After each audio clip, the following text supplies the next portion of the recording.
अस्सलाम वालेकुम दोस्तों, मेरा नाम है समर और आप देख रहे हैं summer TV Urdu YouTube channel. तो दोस्तों आज की वीडियो में हम बात करने वाले हैं सरफराज अहमद और मिकी ऑर्थर के दरमियान होने वाली लड़ाई में। वीडियो स्टार्ट करने से पहले मेरी आपसे रिक्वेस्ट है कि अगर आपने अभी तक हमारे चैनल समर टीवी उर्दू को सब्सक्राइब नहीं किया तो जल्दी से सब्सक्राइब कर लें और साथ मौजूद बेल आइकन को भी प्रेस कर दें।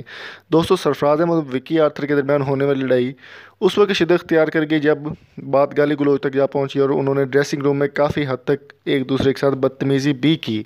उसके बाद पीसीबी ने एक्शन लिया और सरफराज अहमद को कप्तानी के बाद हटाने के लिए कामरान अकमल का भी बयान आया। इसके बाद शाहिद अफरीदी का आया। इन दोनों का ये कहना था कि फवाद आलम या बाबर आजम को कप्तान बनाया जाए।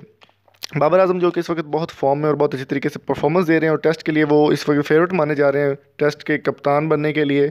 लेकिन पीसीबी का फ़ैसला कुछ और ही है।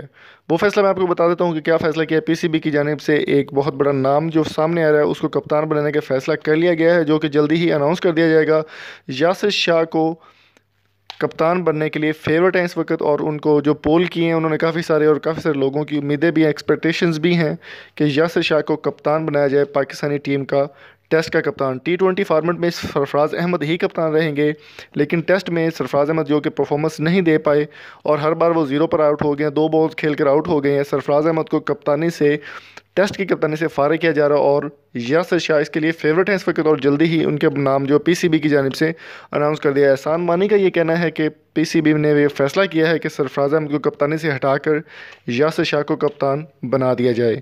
तो दोस्तों उम्मीद करता हूँ आज की वीडियो को पसंद आई होगी। अगर ये वीडियो आपको पसंद आई और आप मुझे कमेंट बॉक्स में ये ज़रूर बताइए कि आप किसको कप्तान देखना चाहते हैं, बाबर आजम को, फवाद आलम को या फिर यासिर शाह को। कमेंट बॉक्स में कीमती राय से ज़रूर आगाह कीजिएगा। Thank you so much. अगली वीडियो तक अपना और अपने प्यारों को बहुत सारा ख्याल रखिएगा। अल्लाह हाफिज़।